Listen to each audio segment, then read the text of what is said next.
Good morning and welcome to the Swedbank Tallinn Marathon. This is the day.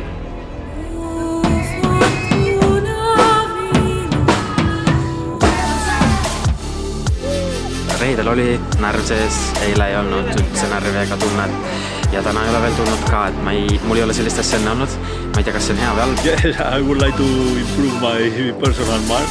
See on minu 212. maraton, kui ma olen tänasel 42 kilt peale teinud. Friends back in England, they spoke really highly of it, about the organization, the city of Tallinn, how scenic it is.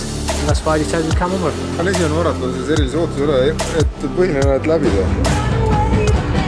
Saaks enne, kui palavaks läheb, saaks võimalikult kiiresti võimalikult kaugele ära joosta. Siuke ongi nii, et tulla võtta osa ja nautida jooksufestivali ja suurüritust.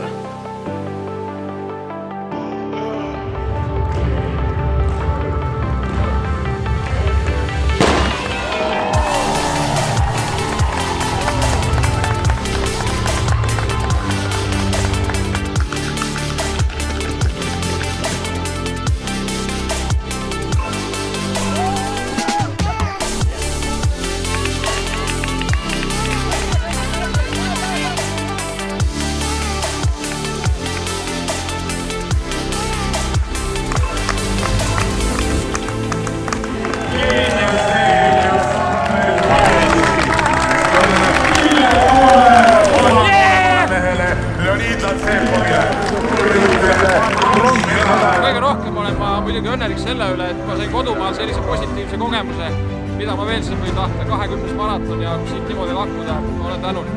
Oli pronksi peale jookseid, oli teisi ka, aga see mul niisugune eesmärk oli endal tõesti.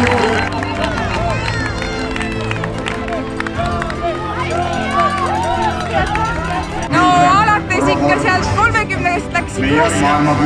Ei olnud nii olnud, nagu ma kartsin. Olin hullamaks valmis. Seitsmes! Tulge kõik jooksma! Vedasin tammase, lõpuni. Jõuab üle finišijoone.